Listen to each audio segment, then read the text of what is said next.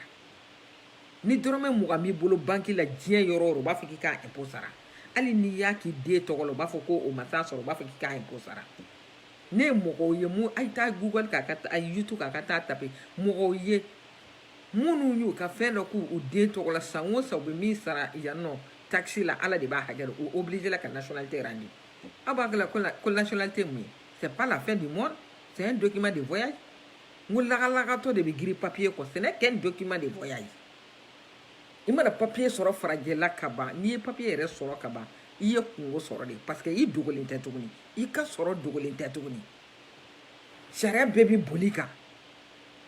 ko n'i y'a ye k'olu taara makɔrɔ nɔfɛ c'est-à-dire a ye bɔ nin kunfinya baara ninnu kɔ ni kunfinya c'est-à-dire souvent j'ai honte de vous quoi j'ai honte de vous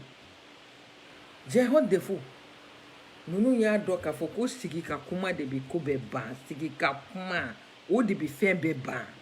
je suis fier de vous makɔrɔ minnu taara Élysée la Adam et ses collègues Adam Dicko et ses collègues voilà ni n'a ɲɔgɔnna de b'a to tubabu b'an bonya ni n'a ɲɔgɔnna de b'a to tubabu b'a dɔn k'a fɔ ko an fɛnɛ ka jeunesse réveillée don aw hakilila ko wowawo ni comment dirais-je drapeau jeni dɛ drapeau tɛ dɔwɛrɛ fini don a drapeau jeni de ye faransi jeni ça c'est des futilités a ye bɔ nin kɔnɔ kalanbaliya tɛ problème ye dɛ kodɔnbaliya fɛnɛ de faralen bɛ anw maliyɛnw ta kan kodɔnbaliya tellement que ninnu kɛlen bɛ ka politique kɛ sɔrɔ ɲini yɔrɔ ye tellement que ninnu kɛlen bɛ ka politique kɛ u dɛsɛra diɲɛ fɛn bɛɛ la fo ka n'u baara politique la ka n'u ka jamana dafiri ala ni argent facile nɔfɛ ka n'u ka jamana dafiri ala ni argent facile nɔfɛ u ka tila ko diɲɛ bɛ min fonctionner cogo la c'est-à-dire diɲɛ talen bɛ k'aw to a t'a dɔn wallahi vous êtes les derniers des humains a bɛ ni ala cɛ ni vidéo mani dangatɔ ninnu ni dabaaraba ninnu don o don mɔgɔw nɛnini na vous ne cherchez rien à comprendre a t'a ɲini ka diɲɛlatigɛ foyi ɲini k'a faamu jamana c'est-à-dire ne jigi sigira bi quoi jamana bɛ se ka avancer cogo di ni nin lagalagatɔ modèle ninnu ye des idiots u ti foyi kalama hein vivre aux dépens seulement des politiciens kunun ko an ma tila dalakan bɛɛ la Mark Zuckerberg miniti joli kɔnɔ a kelen a ye diɲɛ jɔ diɲɛ bɛɛ bɔra kalama Facebook ni a ka WhatsApp n'a ka fɛn a y'a bɛɛ jɔ wa a y'a bɛɛ k'a sigili a ka ordinateur la a ka so kɔnɔ voilà diɲɛ bi laban kalan de ma aw ka nin wawo n'a ka taa ɲini tɛ dɛ nin wari ninnu kɛ a bɛ tila k'a dun k'a ban ka tila ka bɛn sɛgɛn ma ala kana barika da dɔrɔmɛ kelen la bolo a bɛ ni ala cɛ fo n'a sɔrɔla ni nin yɔrɔ t'a la ala kana barika don a dɔrɔmɛ kelen la bolo pour de l'argent facile ka ala minɛ k'a ka faso dafe k'a ka faso bila dingɛ kɔnɔ an bɛ taa min ayiwa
Yere here, ha?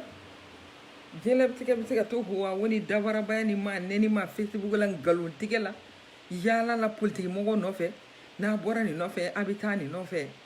han ko Mamour Diko o y'a ye wari tɛ ka sɔrɔ o bolo u y'o bila o nana ko Ashimi ma sɛgɛ filo la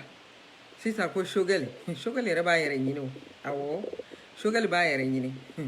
Sogɛli b'a yɛrɛ ɲini ko Sogɛli ka kan ka $70,000 dunnen bɛ Sogɛli fɛ Sogɛli k'a k'o sara ni Sogɛli tilala o bɛɛ la ka tila ka wari di aw ma baara b'a bolo dɛ baara b'a bolo ne kɔni b'a dɔn mɔgɔ bɛ se ka na farajɛ la ka dɛsɛ baara la ka to video kɛlɛ la diɲɛ don o don prostituée la politicien nɔfɛ n'i tɛ nin kɔ bi i bɛ nin kɔ bi n'i tɛ nin kɔ bi i bɛ nin kɔ bi bisimila i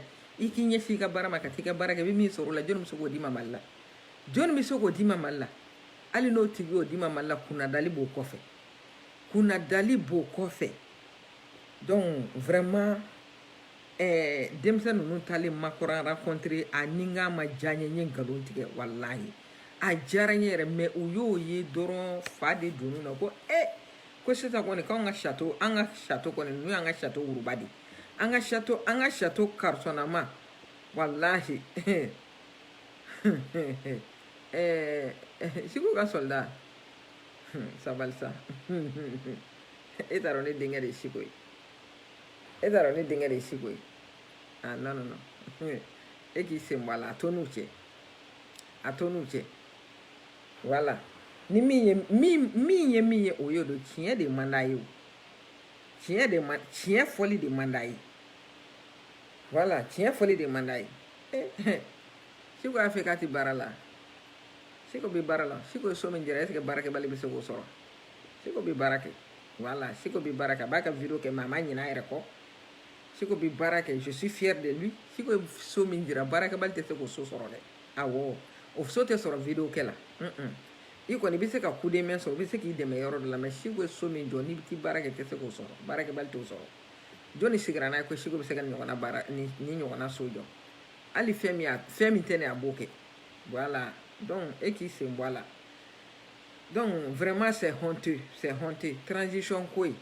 an y'a filɛ ni hakili ye diɲɛ bi ka munumunu sira dɔ de kan diɲɛ bi ka munumunu cogo dɔ de la ni mɔgɔ t'o cercle kɔnɔ i ta y'a ɲagama ye anti 1980 na anti 84 la anti an bɛ 2021 siècle o waati ninnu na ko caman bɛ se ka kɛ o ko ninnu tɛ se ka kɛ bilen sariya caman de sigilen don diɲɛ kɔnɔ min bɛ coup d'état ni ko kunta ninnu k'a bali ni Mali ni Laginɛ tɛ a y'a kɛ Ala kama a tulo bɛ coup d'état mɛn aw ye coup d'état mɛn a tulo la diɲɛ dugu jumɛn wɛrɛ la a y'a mɛn ni Mali ni Laginɛ tɛ ko coup d'état bɛ ka kɛ diɲɛ dugu jumɛn wɛrɛ la n'i y'a u y'a to yen kɛ u m'a to yen Ala kama koyi u m'a to yen ko président tɔw bɛ dugu min na ko problème b'olu da la ko problème t'olu da la koyi an ɲɛ tɛ Congo la o tɛ ka congolais ka sira bɔ diɲɛ don o don o sira ninnu ɲɔgɔnna sira jugu t'anw fɛ Mali la o ɲɔgɔnna sira jugu t'anw fɛ Mali la donc n'i y'a ye coup d'état tɛ kɛ kun de b'a la ça veut pas dire k'a fɔ ko mɔgɔ minnu b'o o yɔrɔ ninnu na ko o bɛ hɛrɛ de la ka tɛmɛ anw kan dɛ non c'est à dire coup d'état bɛ min tiɲɛ a t'o de ɲɛ coup d'état bɛ min tiɲɛ a t'o de ɲɛ voilà a bɛ min tiɲɛ a t'o de ɲɛ et puis Faransi kɛlɛli i tɛ Faransi kɛlɛ k'i b'i sigi dɛ voilà ni Paul Kagame dusu ɲɔgɔnna t'i la ni Paul Kagame ka dɔnniya ɲɔgɔnna t'i la n'i ma kɛ fasoden ɲuman ye ko Paul Kagame k'i ni fili i tɛ se ka Faransi kɛlɛ a b'a fɔ k'a da ɲɔgɔn na de a kɛra n kɔ a cɛfari ka ca dɛ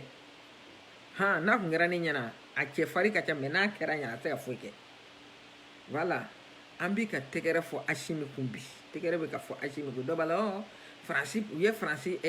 fɛn wele ka na k'u ye Faransi ko Macron ye kuma dɔ fɔ k'u ye Faransi ambassadeur wele ka na ko ka n'o ɲininka aw bɛ Faransi ambassadeur ɲininka Macron ka kuma la cogo jumɛn hakili bɛ se ka sɔn nin ma cogo di Faransi ambassadeur de y'a fɔ n ko Macron de y'a fɔ mais pourquoi a tɛ Macron ɲininka makɔrɔ de bɛ ɲininka wa baga de bɛ taa kɛ faransa ambassadeur ma k'o ɲininka n'a ma ɲɛ o la ne hakili la n ko lettre de bɛ kɛ ka taa ka bila faransa ambassade la k'a se makɔrɔ ma mais pour ka faransa ambassadeur bɛ taa wele k'o ɲininka donc a bɛ siran makɔrɔ ɲɛ ka taa faransa ka taa ka ambassadeur nɔfɛ a ye makɔrɔ wele kɛ a ye makɔrɔ wele han ne de y'a fɔ n ko Sogɛli ye kuma min fɔ fɛn na comment dirais-je Sogɛli ye kuma min fɔ ONU na k'a diyara ne o y'a fɔ yɔrɔ ye maa si m'a fɔ a ye ko la France est parfaite Faransi dafalen tɛ a dafalen tɛ Faransi dafalen tɛ o yɔrɔ la sɔrɔdasiw ne b'u kɔ o la pour que ka se ka Faransi bila araye kan ne b'u kɔ o yɔrɔ la mais mun ye comment dirais-je ka tila ka bo ci ka siran mankan ɲɛ o kɔni tɛ se ka kɛ dɛ o tɛ se ka kɛ a ko mɔgɔ minnu bɛ na hali sini ta ma bɔ sisi ma bɔ fɔlɔ a y'a jija a kana kɛ kuma ni tapage dɔrɔn dɛ tapage kɛ ka sɔrɔ k'an ɲininka ko n'a sɔrɔla ko élection kan ka continuer ou bien n'a sɔrɔla an kan ka fɛn kɛ a tɔgɔ bɔra n kɔnɔ élection transition ka continuer ou bien n'a sɔrɔla an kan ka élection kɛ aveuglement awɔ an bɛ élection kɛ aveuglement voilà élection ka kɛ aveuglement qu'on ait un gouvernement légitime l'état est une continuité an mana bila yɔrɔ min na ni président min nana o bɛna ta ye aw fɔra dɔ kɔ dɔ bɛ fɔ a kɔ a diyara ye a ma diya ye voilà masa si kelen tile tɛ diɲɛ ban c'est pas parce que aw dɔ bɛ ka di aw ma bi aw de mago dilanla kɛ sinon maliyɛnw mago ma dilan aw de mago dilanla bi kɛ aw ye kɛlɛ min kɛ aw ma maliyɛnw ka kɛlɛ kɛ aw yɛrɛ ka jɔyɔrɔ ko kɛlɛ n'a ka dayɔrɔ ko kɛlɛ aw y'o de kɛ aw ma maliyɛnw ka kɛlɛ kɛ parce que foyi ma bɔ maliyɛnw ka tɔɔrɔ la hali sini u bɛ ka dugu dɔ minɛ hali sini u na dɔ faga o kuma mun kɛra han k'an ka tila ka tɛgɛrɛ fɔ aw ye ka tugu aw kɔ la arasa n'i ye se k'u ye u bɛ najini bɔn arasa kan k'o ɲimi bi mais arasa bɛ aw ni tiɲɛ cɛ walayi bilayi parce que arasa sait comment le monde fonctionne aujourd'hui arasa b'a dɔn comment le monde fonctionne aw t'a dɔ de wa ou bien a bɛ k'a yɛrɛ kalabanciya de ya parce que a ka intérêt bɛ en jeu han aw yɛrɛ b'a dɔn k'a fɔ ko sɔrɔdasi ninnu tigɛlen don aw la walahi i mana nkalon kɛ ka diɲɛ maa o maa defa fɛn bɛɛ ne ni ala cɛ i b'a dɔn k'a fɔ k'a tigɛlen de la a tigɛlen de la i mana nkalon tigɛ ka da diɲɛ maa o maa la k'a sankɔrɔta ka kɔkɔ k'o tigi la ka kɛlɛ k'i yɛrɛ la walahi a tigi tigɛlen de la a tigi tigɛlen de la non diɲɛlatigɛ la nin di mali a libéré kan tɛ nin ye dɛ walahi a libéré kan tɛ nin ye a ka kuma dumani n'a ka tapage a ti maa si ta walahi a ka kuma dumani a n'a ka tapage a ti maa si ta nous on a besoin des actes a ye acte dɔ de poser an ye min bɛna an jigi sigi k'a fɔ ko mali bɛna libéré an b'o dɔrɔn de nɔfɛ a bolo a ye acte kelen poser dɔrɔn acte kelen min b'a jira n na k'a fɔ ko ko ninnu bɛna mali libéré hélicoptère ninnu an tɛ n'o dun koyi u tina du maa si fɛ soparilanw tɛ fɛnɛ u sanna min kama a ye preuve jira an na kuma tɛ on s'en fout des paroles c'est-à-dire bi m'an bila kuma la on s'en fout des paroles an mago foyi tɛ kuma la an bi acte de nɔfɛ an ye acte dɔ poser min b'a jira an na k'a fɔ ko tiɲɛ yɛrɛ la ko a bɛna jamana libéré an b'o acte dɔɔni dɔrɔn de nɔfɛ sinon non fasodenjugu n ka k'a ye wala ni tiɲɛ fɔ de bɛ n ka fasodenjugu ye kɛ walahi n ka k'a ye nin ko in na bɛɛ k'i hakili to i ta fɔlen la bamananw ko ten ko kuma min tɛ ɲɛ fɔ ko fila kɔ dɛ bɛɛ k'i hakili to i ta fɔlen la a bɛɛ ni ni ala cɛ bɛɛ k'i hakili to i ta fɔlen la c'est-à-dire a ye maliyɛnw bonya k'a bɛ ka mɔgɔ kɛ ko lagalakatɔw de quoi k'a sɔrɔ aw de b'a yɛrɛ ka ɲɔkalaso bolibaga ninnu aw b'a yɛrɛ de kan a b'a yɛrɛ de kan a t'a fɔ k'a bɛna maliyɛnw de don fili la minnu tɛ kalama olu bɛ se ka giiri a donna ta a bɔra ta a donna ta a bɔra ta mais ce qui est min ye tiɲɛ ye o ye tiɲɛ de ye min ye tiɲɛ o ye tiɲɛ de a ye acte dɔ de poser min b'a jira anw na k'a fɔ ko Mali bɛna libérer anw ti dɔwɛrɛ nɔfɛ Mali ka libération kɔ anw ti foyi nɔfɛ Mali ka libération kɔ a ye acte kelen poser dɔrɔn acte kelen ka dugu kelen libérer han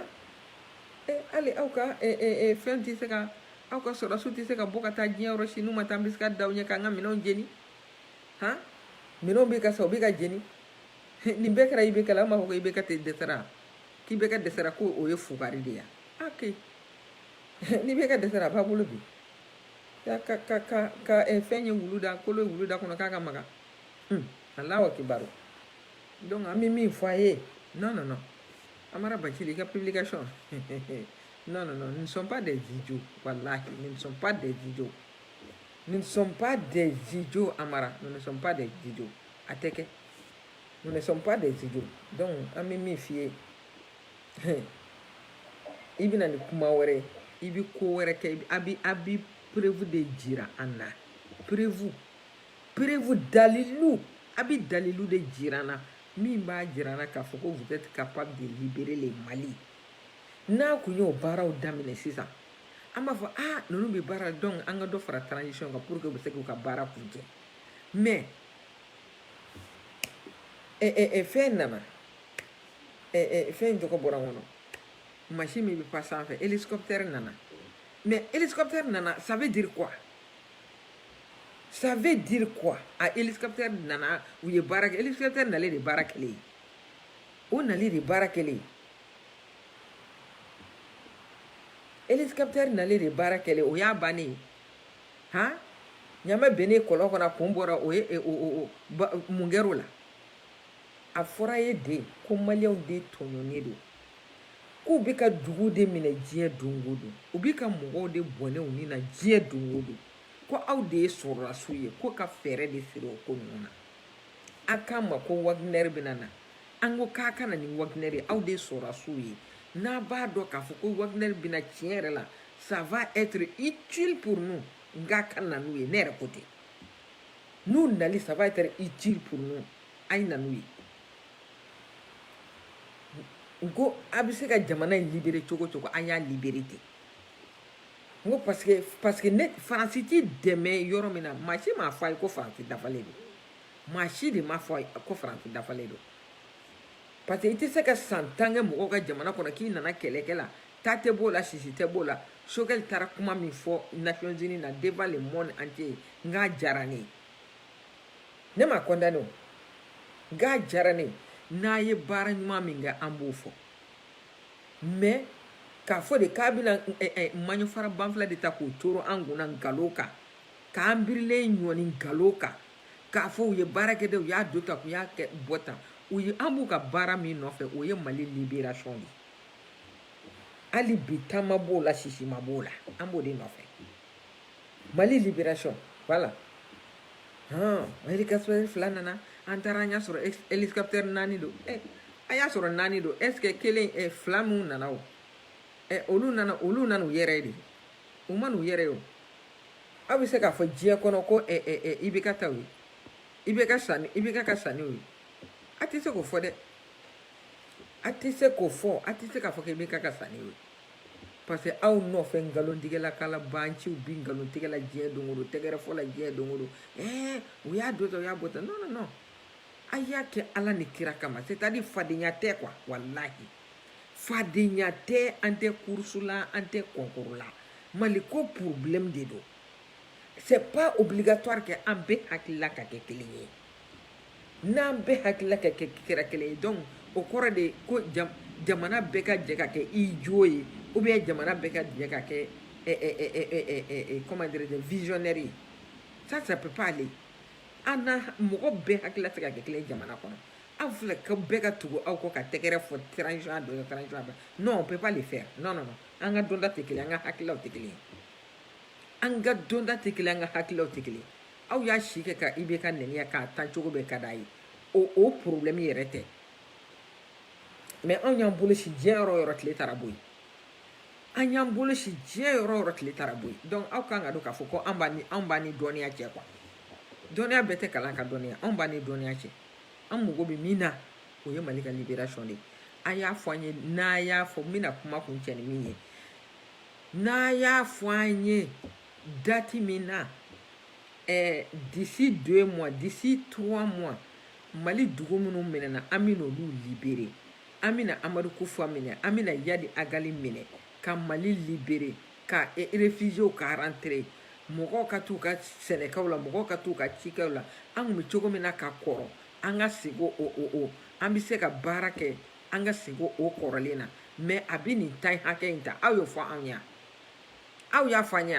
non n'an ko k'an b'o kɛ sisan a bɛna san 1 ta n'an ko k'an b'o kɛ a bɛna san 2 ta o tɛ ɲɛ fo dɔ ka fara transition kan là d'accord mais o k'a sɔrɔ aw y'o sira ta est ce que aw y'o sira ta aw y'o sira ta o sira ma ta aw fɛ o donc an ka tugu aw kɔ ten dɔrɔn parce que transition bɛ ka wari di aw ma an ka tugu aw ka dɔw bɛ tunu olu bɛ tila ka bɔ ni wari min dir'u ma n'u y'o dun k'o ban u bɛ sɔrɔ ka na tɛgɛrɛ fɔ ni kuma caman daminɛ mɔgɔw da la hein mais ça c'est quel pays ça c'est quel pays heureusement pour nous il y a des enfants comme Adam Diko minnu taara ka taa jira k'a fɔ ko au moins dans le pays il y a des gens qui sont sérieux mɔgɔ bɛ yen minnu bɛ diɲɛ kalama dɔɔni quoi mɔgɔ bɛ yen minnu bɛ diɲɛ kalama dɔɔni ala kana kɔngɔtɔ si siri zabangere la a bɛnnen ni ala cɛ ala kana kɔngɔtɔ si siri zabangere la Adam Diko ye min fɔ ouverture média kan est-ce que a nɛni kun don aw b'a nɛni ka da kun jumɛn kan est-ce que a kan ka Adam Diko nɛni n'a bɛ malo a b'a nɛni mun na donc ni mɔgɔ mɔgɔ tɛ aw fɛ c'est-à-dire c'est pas la peine balimaw donc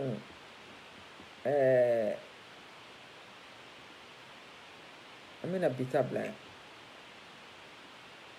ka fɔ an bɛna bi ta bila yan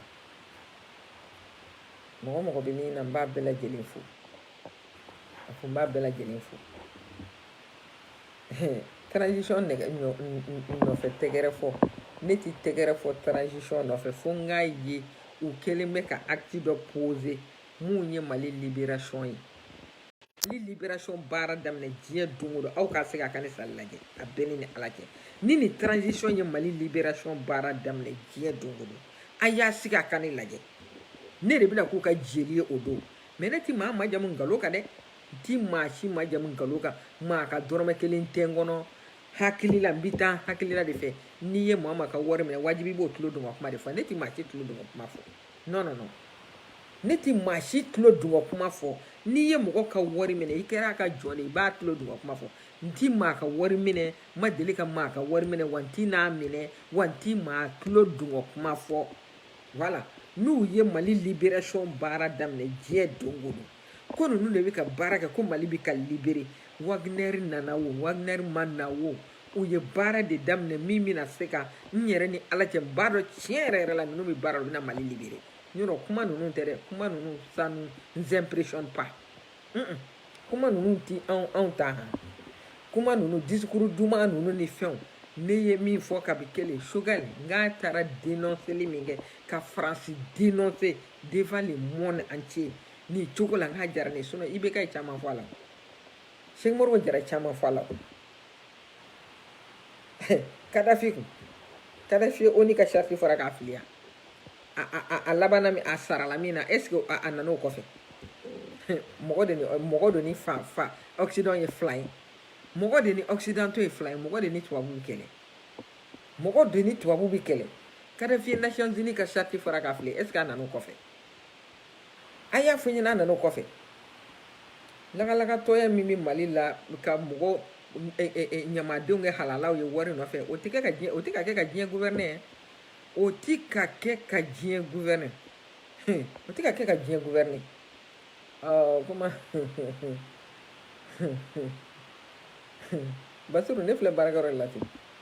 voilà ne filɛ baarakɛyɔrɔ de la ten moi je travaille j'ai toujours travaillé voilà depuis Ala ka ne dan ne ma falen to comment dirais-je ne filɛ ka kuma min kɛ o tɛ dɔ ye de Jibril